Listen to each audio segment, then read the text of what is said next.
Chapter 4. Letting go of mediocrity and all that's ordinary. Why, sometimes I believed as many as 6 impossible things before breakfast. Lewis Carroll, Alice in Wonderland.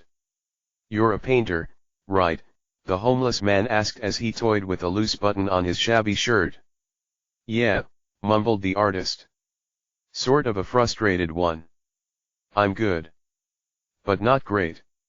I have a lot of art at my flat in Zurich, said the homeless man, smiling indulgently. Bought a place right on the Bahnhofstrasse just before the prices skyrocketed. I've learned the importance of being around only the highest quality, wherever I go. That's one of the best winning moves I've made to create the life I've crafted. In my businesses, I only allow in top players, because you can't have an A-level company with C-level performers.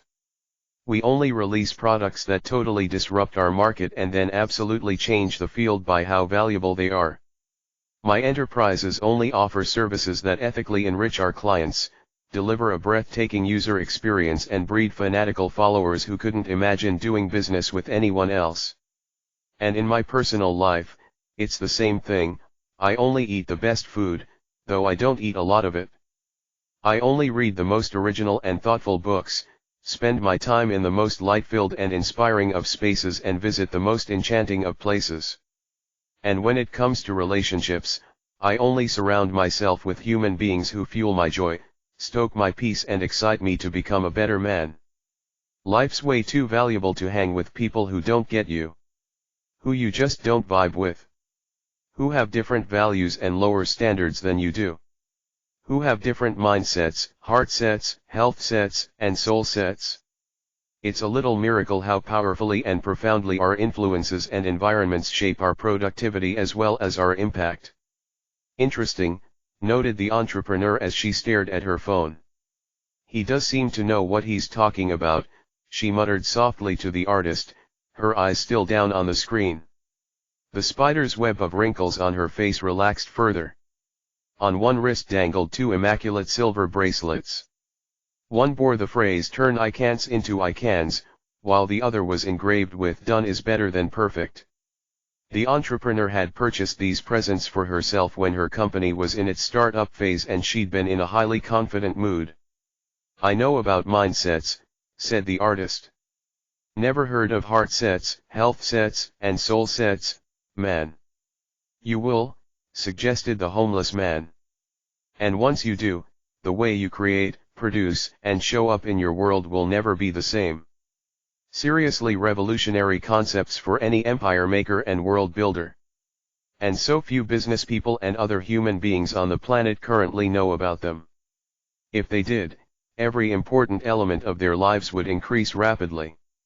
For now, I just wanted to keep jamming on my personal commitment to ultra high quality, in everything around me. Your surroundings really do shape your perceptions, your inspirations, and your implementations. Art feeds my soul. Great books battle-proof my hope. Rich conversations magnify my creativity. Wonderful music uplifts my heart. Beautiful sights fortify my spirit. And all it takes is a single morning filled with positivity to deliver a monumental download of inventive ideas that elevate an entire generation, you know. And I need to say that uplifting humankind is the master sport of business that the top 5% play. The real purpose of commerce is not only to make your personal fortune. The true reason to be in the game is to be helpful to society. My main focus in business is to serve. Money, power, and prestige are just the inevitable byproducts that have shown up for me along the way. An old and remarkable friend taught me this way of operating when I was a young man. It totally transformed the state of my prosperity and the magnitude of my private freedom. And this contrarian business philosophy has dominated my way of doing things ever since. Who knows, maybe I'll introduce my mentor to you sometime. The vagrant paused. He studied his large watch. Next he closed his eyes and said these words, "Own your morning. Elevate your life." As if by magic, a fairly small and quite thick piece of white paper appeared in the palm of his outstretched left hand. It was quite a trick. You would have been exceedingly impressed if you were standing there with these three souls. Here's what the image on the paper looked like. The entrepreneur and the artist both had their mouths open at this point, appearing to be both confused and mesmerized. You two each have a hero inside of you. You knew this as a child before adults told you to limit your powers, shackle your genius and betray the truths of your heart, the homeless man told them, sounding a lot like the spellbinder. Adults are deteriorated children, he went on. When you were much younger, you understood how to live. Staring at stars filled you with delight. Running in a park made you feel alive. And chasing butterflies flooded you with joy. Oh, how I adore butterflies. Then, as you grew up, you forgot how to be human. You forgot how to be bold and enthusiastic and loving and wildly alive. Your precious reservoirs of hope faded. Being ordinary became acceptable. The lamp of your creativity, your positivity, and your intimacy with your greatness grew dim as you began to worry about fitting in, having more than others and being popular. Well, here's what I say, participate not in the world of numbed-out grown-ups, with its scarcity, apathy, and limitation. I'm inviting you to enter a secret reality known only to the true masters, great geniuses, and genuine legends of history. And to discover primal powers within you that you never knew were there. You can create magic in your work and personal lives? I sure have. And I'm here to help you do so. Before the entrepreneur and the artist could utter even a word, the homeless man continued his discourse. Oh, I was jamming on the importance of art. And the ecosystem that your life is built within. Makes me think of the awesome words of the Portuguese writer Fernando Pessoa. Art frees us, through illusion, from the squalor of being. While feeling the wrongs and sufferings endured by Hamlet, Prince of Denmark, we don't feel our own, which are vile because they're ours and vile because they're vile. Also reminds me of what Vincent van Gogh said, for my part I know nothing with any certainty, but the sight of the stars makes me dream. The homeless man swallowed hard. His eyes darted away. He cleared his throat nervously. Guys, I've been through a lot. Been knocked down and kicked around a ton by life. Been sick. Been attacked. Been abused. Been misused. Hey, I'm sounding like a country song. If my gal cheated on me and my dog died, I'd have a hit single. The homeless man laughed. An odd, guttural, circus clown on acid sort of laugh. He carried on. Anyway, it's all good. Pain is the doorway into deep. Know what I mean? And tragedy is nature's great purifier. It burns away the fakeness, fear, and arrogance that is of the ego. Returns us to our brilliance and genius, if you have the courage to go into that which wounds you. Suffering yields many rewards, including empathy, originality, relatability and authenticity. Jonas Salk said, I have had dreams and I've had nightmares, but I have conquered my nightmares because of my dreams, the uninvited vagabond added wistfully. He's super weird. Incredibly eccentric. But there's something special to him, admitted the entrepreneur quietly to the artist, removing just a little more of the armor of cynicism that had protected her over her stellar career. What he just said is exactly what I've needed to hear. I get that he looks like he lives in a cardboard box on the streets.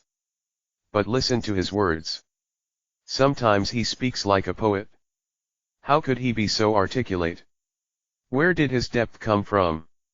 And who is this old friend he says has taught him so much? He also has a warmth that reminds me of my dad. I still miss him.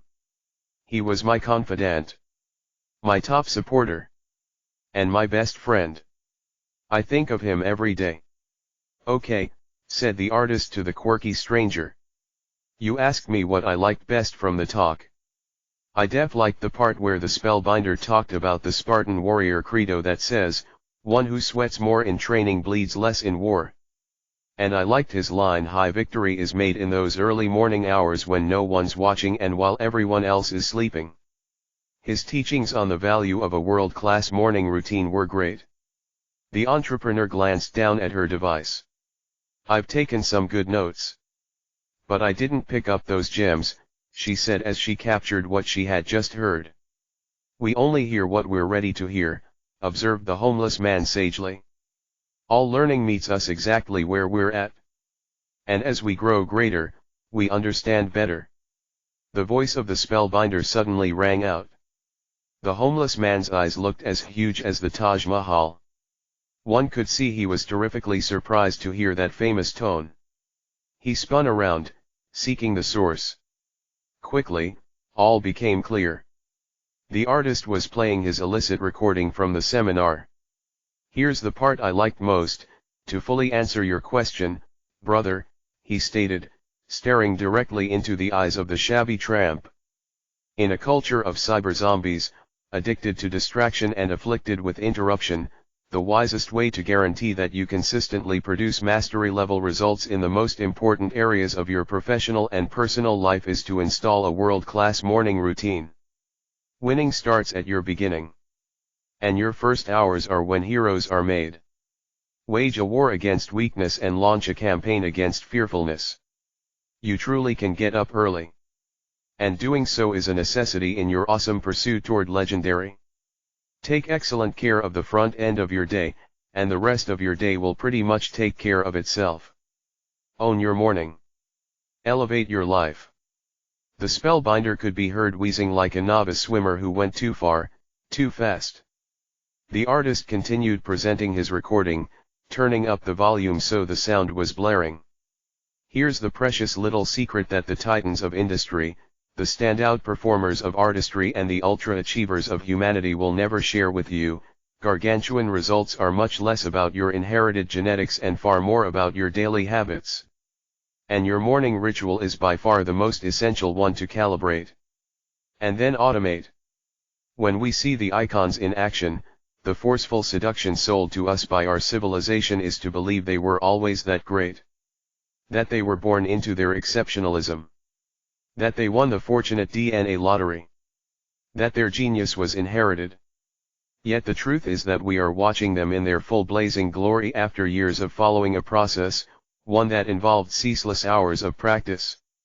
When we observe magnificent players in business, sport, science, and the arts, we are observing the earned results of a monomaniacal concentration around a single pursuit, astronomical focus on one skill, intensity of sacrifice applied to one aim, unusual levels of deep preparation and extreme amounts of solid patience. Remember, every professional was once an amateur, and every master started as a beginner. Ordinary people can accomplish extraordinary feats, once they've routinized the right habits. This cat is so solid, said the homeless man. He clapped his dirty hands like a kid at a carnival. He checked his watch yet again. Then he began to shuffle his feet while swaying his hips forward then backward. His hands were now waving in the air and he was snapping his fingers, with closed eyes again. Sounds like the early rappers used to make without their boom boxes emerged from his cracked lips. You would have been astonished to watch him in action. What the hell are you doing? Shouted the artist. Dancing, replied the homeless man, moving gloriously. Keep bringing me this beautiful knowledge. Socrates said, education is the kindling of a flame. And Isaac Asimov wrote self-education is, I believe, the only kind of education there is. So, keep playing the old guru's words, dude. It's all so gnarly. The artist resumed the recording. Heavily resist all piracy of your mastery from this world tempting you into distractibility and causing digital dementia. Force your attention back to the Everests of potential aching for fuller expression and, today, release all reasons that feed any stagnation of your strengths. Start being an imaginationalist, one of those rare individuals who leads from the nobility of your future versus via the prison bars of your past. Each of us thirsts for days filled with tiny bursts of the miraculous. Every one of us wishes to own our pure heroism and step into unchained exceptionalism. All human beings alive at this moment have a primitive psychological need to produce masterworks that wow, live daily amidst uncommon awe and know that we are somehow spending our hours in a way that enriches the lives of others. The poet Thomas Campbell said it beautifully when he observed, "To live in hearts we leave behind is not to die." Each of us, truly, has been built to make history, in our own authentic way. For one, this might mean being an excellent coder or a fine teacher who lifts young minds. For another, this opportunity could mean becoming a tremendous mother or a magnificent manager. To yet another, this good fortune may mean growing a great business or being a fantastic salesperson who serves customers superbly. This chance to be remembered by future generations and lead a life that truly matters is not some platitude. This is, in fact, a truth. Yet, so few of us have discovered, and then installed, the very mentalities, morning practices, and consistent conditions that will guarantee these results appear for us. We all want to reassess our birthright of towering talent, limitless joy, and freedom from fear, but few of us are willing to do the very things that would cause our hidden genius to present itself. Strange, right? And it's very sad. The majority of us have been hypnotized out of the luminosity that is our essence. Most of us in this age spend our most valuable hours being busy. Chasing trivial pursuits and artificial amusements while neglecting living a real life. This is a formula for heartbreak at the end. What's the point of spending your best mornings and potentially productive days climbing mountains that you realize were the wrong ones when you are frail and wrinkled? Very sad. That part really resonated with me, interjected the entrepreneur, slightly emotionally. I'm definitely addicted to my technology. Can't stop checking everything. First thing in the morning and last thing at night. It's draining my concentration. I can hardly focus on the important deliverables my team and I have committed to. And all the noise in my life is taking my energy. It all feels so complicated. I just don't feel I have any time for myself anymore. It's fairly overwhelming, all the messages and notifications and ads and diversions. And what the spellbinder said is also so helpful to me as I raise my standards as a leader. I've sort of hit a wall. My company has grown faster than I ever expected. I've become more successful than I ever imagined. But there are some things causing me a ton of stress. She looked away and crossed her arms again. I can't tell them what I'm really dealing with, thought the entrepreneur. Then she continued, I've had to let go of people I really liked because I've learned people who fit at one stage of a business's life cycle may not work as the firm evolves. That's been hard. They were the right employees for an earlier time but they don't belong now. And some things are unfolding at my shop that have turned my life upside down. I don't really want to get into it. It's just a very shaky time for me. Well, on your point about elevating your leadership game, responded the homeless man, please remember that the job of the leader is to help disbelievers embrace your vision, the powerless to overcome their weaknesses and the hopeless to develop faith. And what you said on letting go of employees you liked but who no longer fit where your business is now at, that's a normal part of growing a business. And it happened because they failed to grow as your enterprise rose. They started coasting. They stopped learning, inventing, and making everything they touched better than they found it. And as a result they stopped being awesome value incubators for your venture.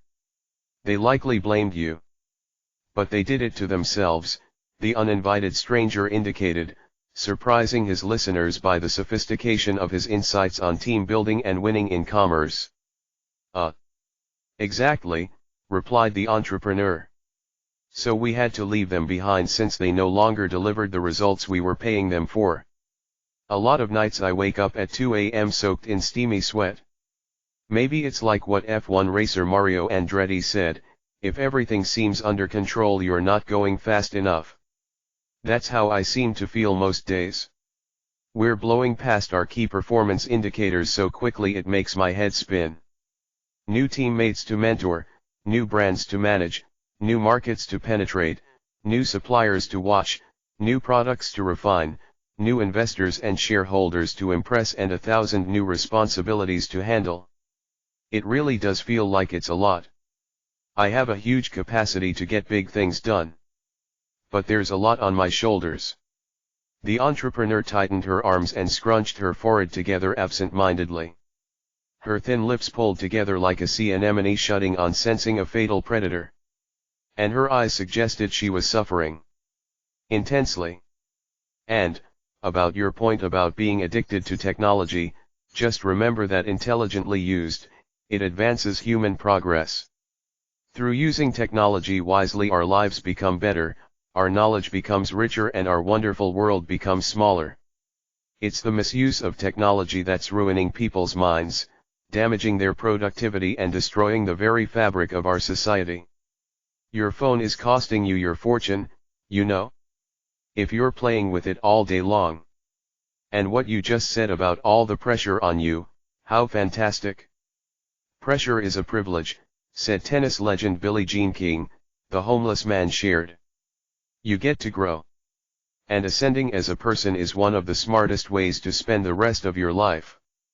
With every challenge comes the gorgeous opportunity to rise into your next level as a leader, performer, and human being. Obstacles are nothing more than tests designed to measure how seriously you want the rewards that your ambitions seek.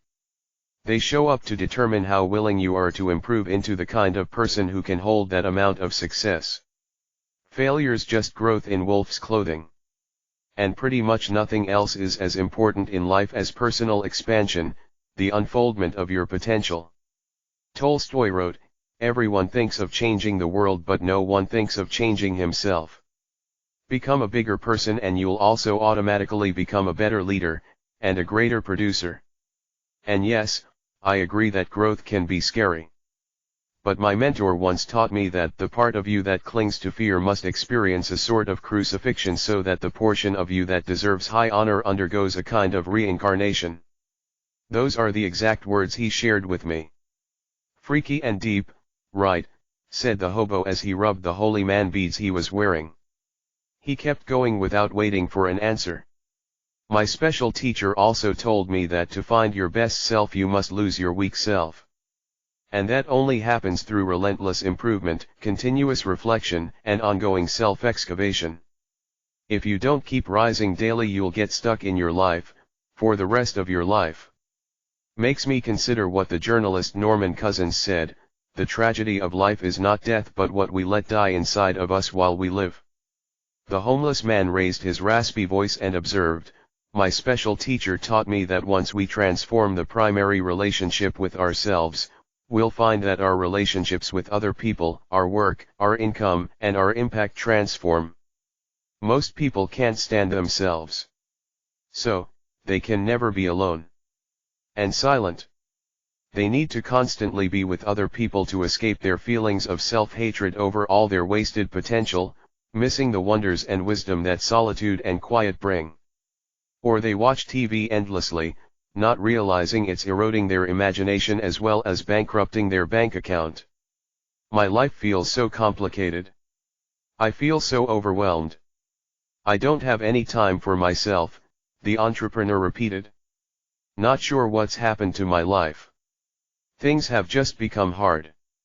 "I understand you," the artist said as he placed an arm over his new friend's shoulder. "My intuition tells me that you're going through a lot more than you're sharing. And that's okay. You know, some days life seems so messy that I can't get out of bed. I just lie there, man.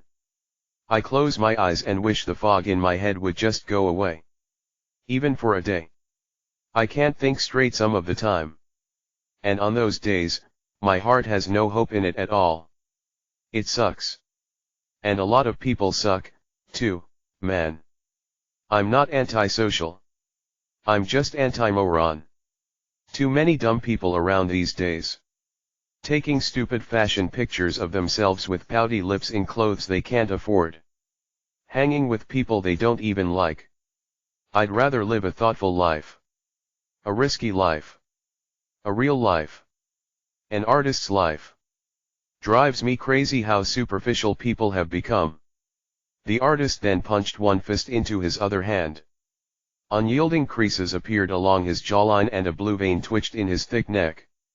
"Sure. I got you," said the homeless man.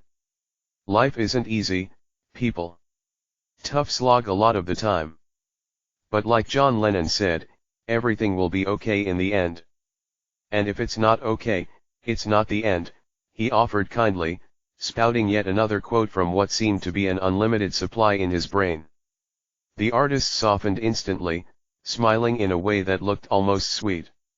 He exhaled mightily. He liked what he'd just heard. And, the vagrant continued, this climb up into the rare air of personal and professional mastery that the three of us have obviously signed up for is not for the weak. Upgrading your life so you know real joy and optimizing your skills so you own your field can be uncomfortable a lot of the time. I need to be honest. But here's one key thing I've learned, the soreness of growth is so much less expensive than the devastating costs of regret. Where'd you learn that? Questioned the artist, as he scrawled the words into his notebook. Can't tell you. Yet, the homeless man responded, heightening the mystery of where he'd discovered much of his insight. The entrepreneur turned away from the artist and jotted down some of her thoughts into her device. The homeless man then reached into a pocket of his hole-ridden plaid shirt and produced a heavily used index card. He held it up like a kindergarten student at show and tell. A distinguished person gave this to me when I was a lot younger, as I was starting my first company. I was a lot like you cats, dripping with dreams and set to make my mark on the world. Hungry to prove myself. Amped to dominate the game. The first 50 years of our lives are a lot about seeking legitimacy, you know. We crave social approval. We want our peers to respect us. We hope our neighbors will like us. We buy all sorts of things we really don't need and obsess about making money we really don't enjoy. Totally right, muttered the artist, nodding his head aggressively and shifting his posture noticeably as his dreadlocks dangled over his shoulders. The event venue was now empty. If we have the courage to look within, we discover that we do this because we have a series of holes within us. We falsely believe that material from the outside will fill what's empty within ourselves. Yet it never will. Never will. Anywho, when many of us reach the halftime point of our lives, we make a right-angle turn. We begin to realize that we're not going to live forever and that our days are numbered. And so, we connect with our mortality. Big point here. We realize we are going to die. What's truly important comes into much sharper focus. We become more contemplative. We start to wonder if we've been true to our talents, loyal to our values and successful on the terms that feel right to us. And we think about what those we most love will say about us when we're gone. That's when many of us make a giant shift, from seeking legitimacy in society to constructing a meaningful legacy. The last 50 years then become less about me and more about we. Less about selfishness and more about service. We stop adding more things into our lives and begin to subtract, and simplify. We learn to savor simple beauty, experience gratitude for small miracles, appreciate the priceless value of peace of mind, spend more time cultivating human connections and come to understand that the one who gives the most is victorious. And what's left of your life then becomes a phenomenal dedication to loving life itself as well as a ministry of kindness to the many. And this becomes, potentially, your gateway into immortality. He's really special, whispered the entrepreneur. I haven't felt this hopeful, energized and grounded in months. My father used to help me navigate difficult times, she told the artist. Ever since he passed away I don't have anyone to lean on. What happened to him? Quizzed the artist. I'm a little fragile right now, even though I feel stronger now than I did when I walked in here this morning, that's for sure. But I'll simply say that he took his own life. Dad was a remarkable man, a tremendously successful business pioneer. He flew airplanes, raced fast cars and loved superb wine. He was so alive. Then his business partner took everything away from him, not so different from the horrible scenario I'm living right now. Anyway, the stress and shock of his world collapsing pushed him to do what we could never have imagined. He just couldn't see any way out, I guess, the entrepreneur revealed as her voice broke. You can lean on me, the artist said tenderly. He placed a hand with a hippie ring on a pinky finger onto his heart as he spoke these words, looking both chivalrous and bohemian. The homeless man interrupted the intimate moment the two were sharing. "Here, read this," he instructed as he handed over his index card. "It'll be useful as you both rise to your next performance levels and experience everything that comes with this adventure into human leadership, personal mastery, and creating a career of uncommon productivity." In red lettering over the paper that had yellowed by the advances of time, it read, "All change is hard at first, messy in the middle and gorgeous at the end." "That's very good," noted the entrepreneur. "A valuable piece of information for me. Thank you." The artist then resumed playing his illegal copy of the Spellbinder's presentation. "Each one of you carries a quiet genius and a triumphant hero within your hearts. Dismiss these as idealistic words of an elderly inspirationalist if you wish. But I'm proud to be an idealist. Our world needs more of us. And yet, I am also a realist. And here's the truth, most people on the planet today don't think much of themselves, unfortunately. They secure their identity by who they are externally. They evaluate their achievement by what they've collected versus by the character they've cultivated. They compare themselves to the orchestrated, and fake, highlight reels presented by the people they follow.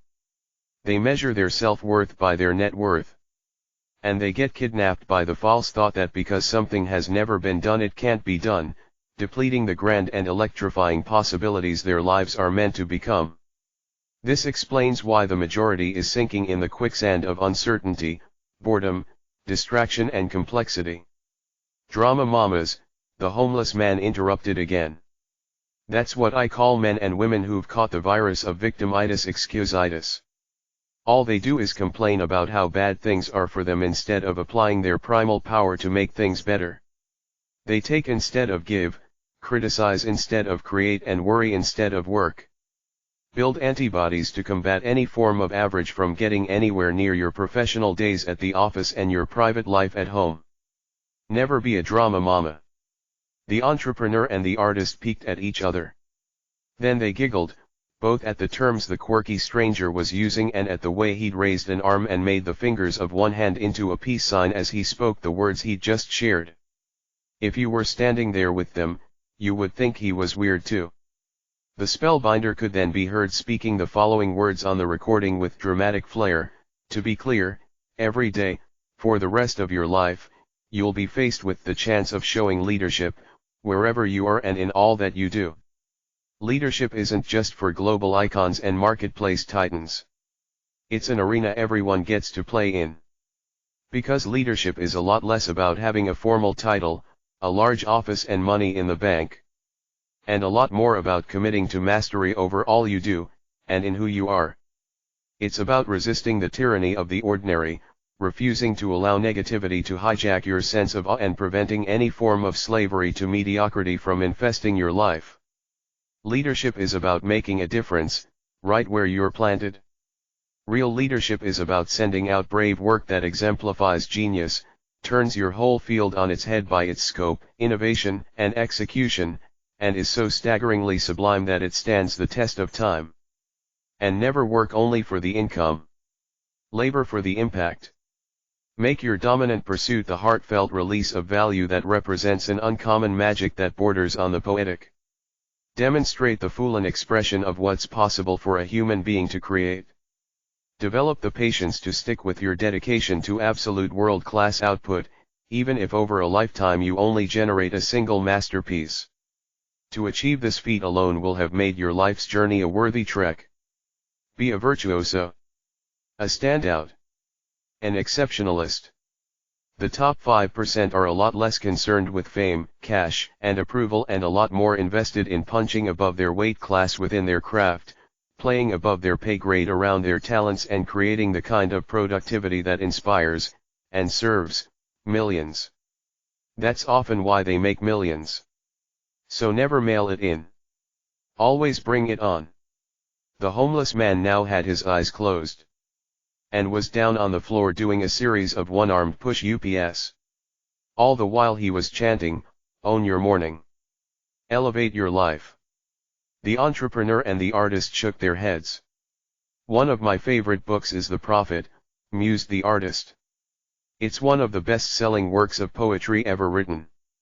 I read that Khalil Gibran carried the manuscript around with him for 4 long years and refined it constantly before giving it to his publisher, just so it was pure art. I still remember the exact words he spoke when he was interviewed by a journalist about his creative process because they guide me a lot when I'm in the studio. His words keep me reaching for a greater power as an artist, even though I battle procrastination a lot. Like I said, I'm pretty good. But I know I can be great. If I could just beat my self-sabotage and my demons. What did he say? Asked the homeless man, now standing and twiddling with his big watch. Beads of perspiration meandered down his angular face. Here's exactly what he said, mentioned the artist. I wanted to be sure, very sure, that every word of it was the very best I had to offer. Gnarly, replied the homeless man. That's the standard that the best ones always hold themselves to. Abruptly, the spellbinder could be heard coughing in the audio. His comments that followed seemed to struggle out of him, like an unborn child fiercely reluctant to leave the security of its loving mother's warm and safe womb. Anyone can become an everyday leader by showing up as I'm encouraging. When it's easy and especially when it's difficult. Starting today. And if you do so, a guaranteed victory is in your future. And I need to add that there's not one person alive today who cannot lift their thinking, performance, vitality, prosperity, and lifetime happiness magnificently by wiring in a series of profound daily rituals and then practicing them until they become your second nature. And this brings me to the single most important principle of my talk. The greatest starting point for winning in your work and making a splendid life is joining what I call the 5 a.m. Club. How can you ever be world-class if you don't carve out some time each morning to make yourself world-class? The entrepreneur was now taking notes with a ferocious intensity not previously seen. The artist's face had a "this makes me feel strong" smile on it. The homeless man burped, then got down to the floor and held a plank, the kind fitness pros at the gym love to do to build a strong core. You could hear the spellbinder begin to cough even more fiercely.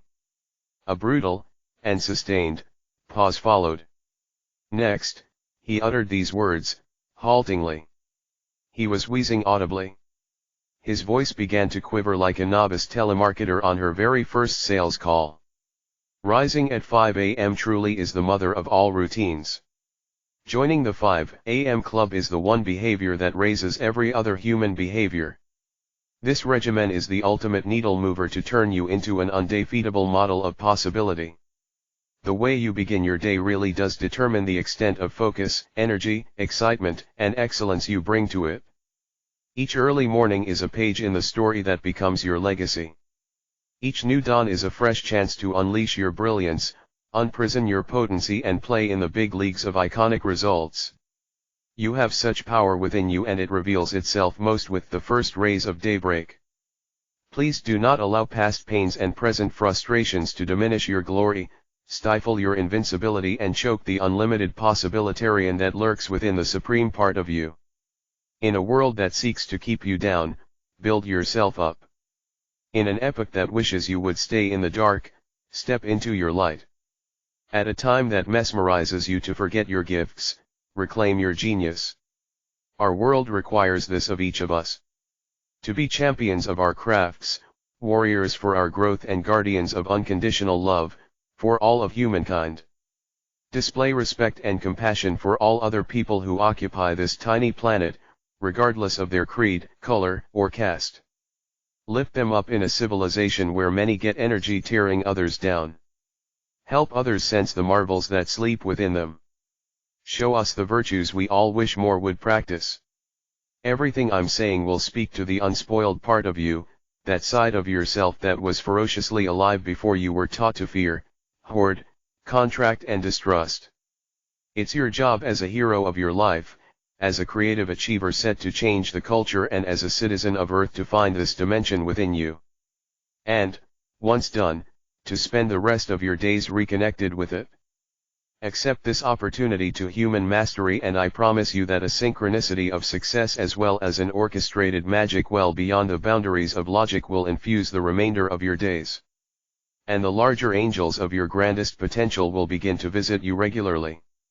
Actually, an orderly series of seemingly impossible miracles will descend onto your most genuine of dreams, causing the best of them to come true.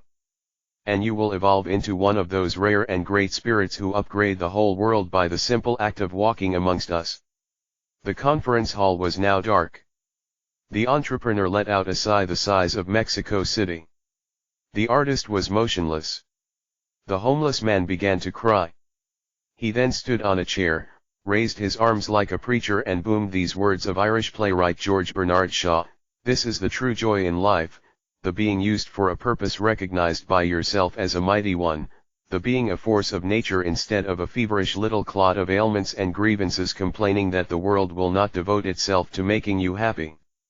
I am of the opinion that my life belongs to the whole community, and as long as I live it is my privilege to do for it whatever I can. I want to be thoroughly used up when I die, for the harder I work the more I live. I rejoice in life for its own sake. Life is no brief candle for me. It is a sort of splendid torch which I have got hold of for the moment, and I want to make it burn as brightly as possible before handing it on to future generations."